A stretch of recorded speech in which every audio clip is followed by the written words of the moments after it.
The history books describe them as the terror of the ancient world, mounted archers who appeared from the eastern horizon without warning, who burned cities and vanished back into the endless grass before armies could be assembled to meet them. The Greeks wrote about them with a mixture of fascination and fear. The Persians sent armies against them and watched those armies dissolve into the steppe. The Assyrians paid them tribute. Even the Chinese built walls, in part because of what came from the direction of their steppe frontier. For 2,500 years, the Scythians have been defined by what their enemies said about them. A single, coherent people, a unified mounted warrior culture stretching from the Black Sea to the borders of China, gold-drunk and fearless, drinking wine from the skulls of their enemies, tattooed and wild, the archetypal barbarian at the gate. This is the Scythian of popular imagination. This is the Scythian of the textbooks. The DNA tells a different story, and the story it tells is not simpler. It is not neater. It is considerably stranger, considerably more human, and considerably more important for everything we think we know about how the ancient Eurasian steppe shaped the world we live in. To understand what the ancient DNA revealed about the Scythians, you first need to understand what we thought we knew.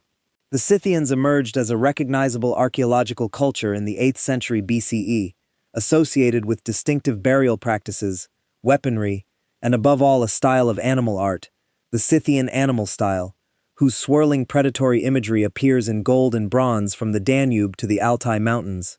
Ancient Greek sources, particularly Herodotus, describe them as a coherent ethnic group, the Scythians, with their own language, their own customs, their own religious practices, and a specific origin story involving their mythological ancestor Scythes, son of Heracles, and a serpent woman, in the land north of the Black Sea. This description of the Scythians as a single people with a defined homeland was enormously influential on subsequent scholarship. Throughout the 19th and 20th centuries, archaeologists working across the Eurasian steppe debated which modern ethnic group the Scythians were most closely related to, whether their language was an ancestor of modern Iranian, whether their physical type matched particular modern populations. The debate assumed that there was a single answer, a single ancestral population, a single genetic origin behind the Scythian cultural phenomenon.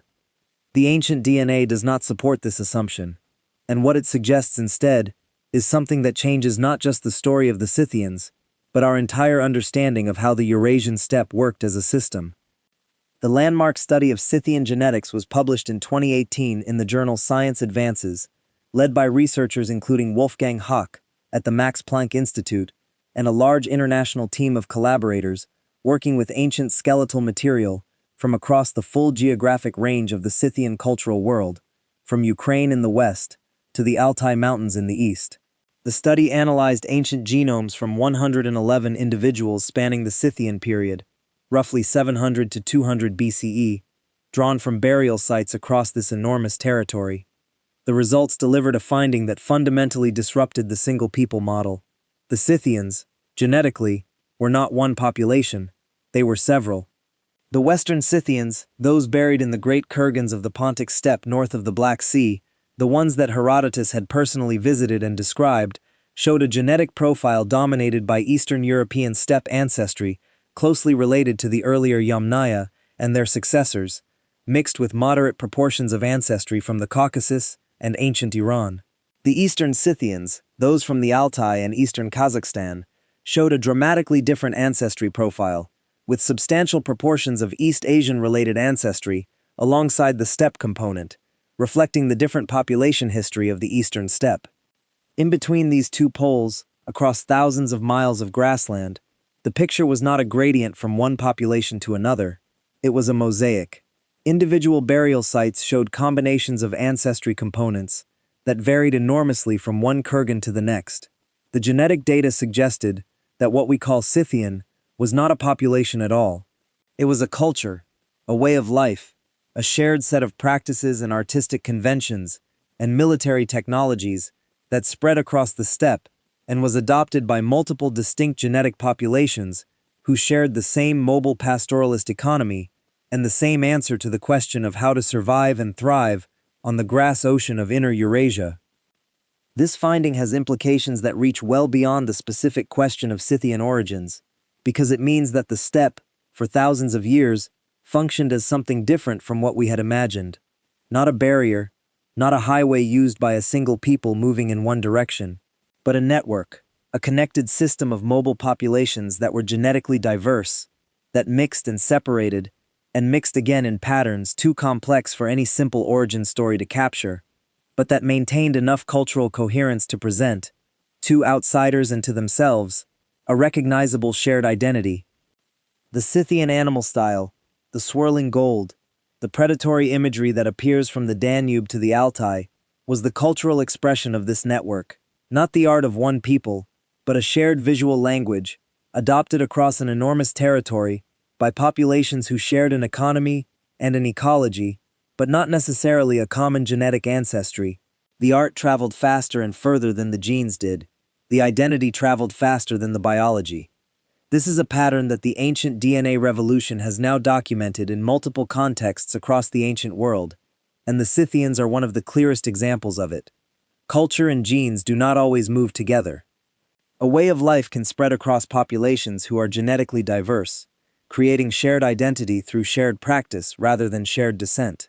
But there is a further layer to the Scythian story that the genetics reveals, one that connects directly to the lives of people living today across Eurasia, from Eastern Europe to the Korean Peninsula. The Scythian period, roughly 700 to 200 BCE, corresponds to an era of intense population mixing across the steppe. The 2018 study and subsequent research have shown that during this period, gene flow between eastern and western steppe populations was running in both directions simultaneously. Western steppe populations were acquiring East Asian ancestry. Eastern steppe populations were acquiring European steppe ancestry. The steppe was not a barrier between the genetic worlds of Eastern and Western Eurasia. It was the zone where those worlds were continuously mixing, separating, remixing, producing combinations that then moved outward in all directions. The descendants of the Scythian period steppe populations are not confined to any single modern ethnic group. They are distributed, in varying proportions, across the populations of Russia, Ukraine, Kazakhstan, Uzbekistan, Mongolia, and parts of Iran and China. The Scythian genetic legacy is not a single thread running through history. It is a web, spread across the modern populations of the Eurasian heartland, contributing to the ancestry of hundreds of millions of people who have no idea that a portion of their genome traces back to the swirling gold and the mounted archers of the ancient steppe.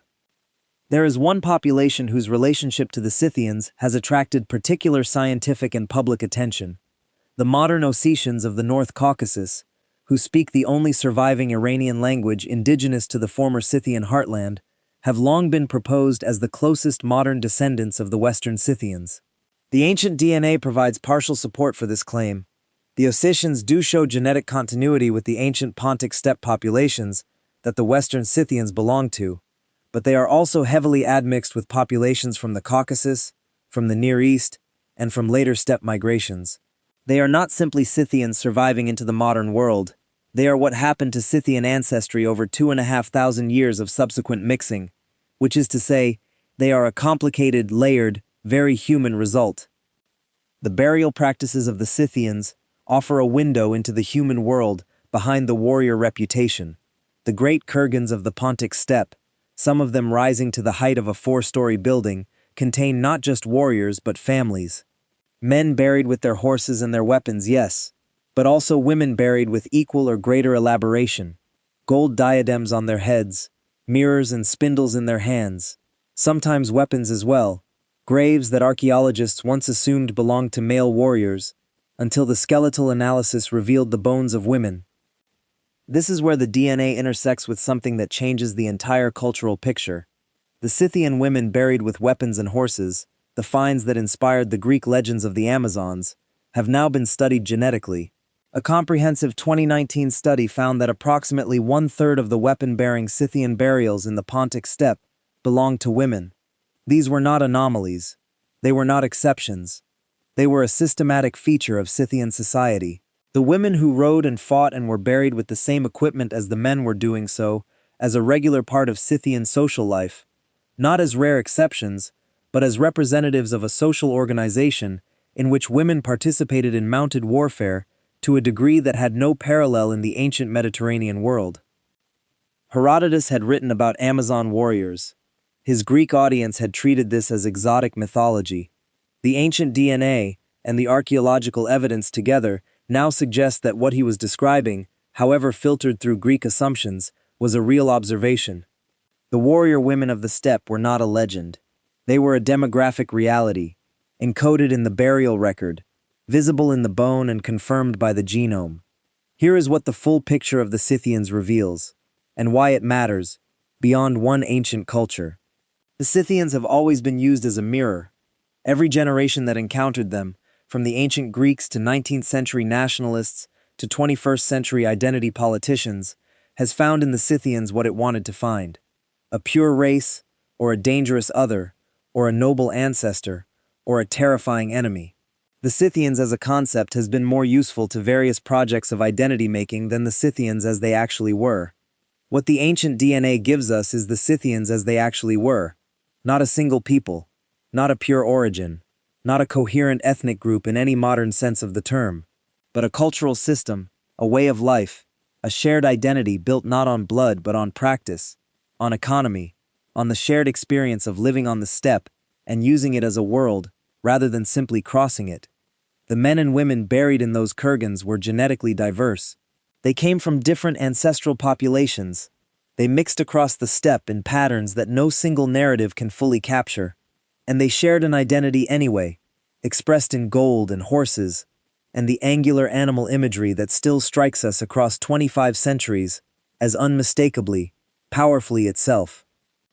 If the Scythians teach us anything, it is that identity has never required genetic homogeneity. The most powerful cultural identities in human history have almost always been built on diversity, on the meeting and mixing of populations whose shared practices and shared values created coherence out of biological variety.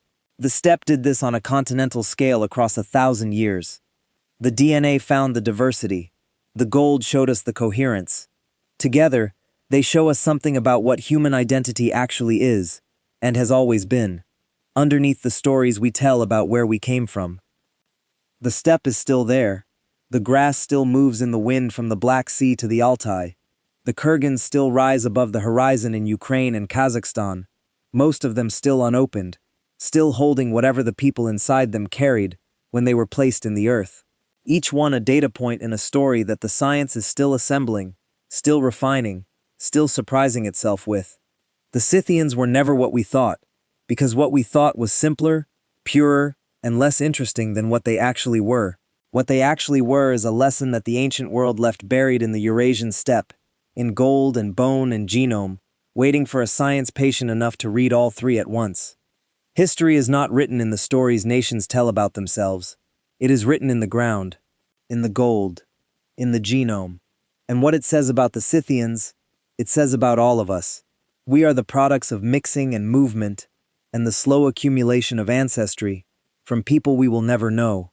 We carry in ourselves the genetic record of encounters that no historian documented. And the steppe, that vast connected world that gave the Scythians their stage, gave all of us something too, a reminder that the boundaries we draw around peoples and identities are younger and thinner and more provisional than the earth beneath our feet.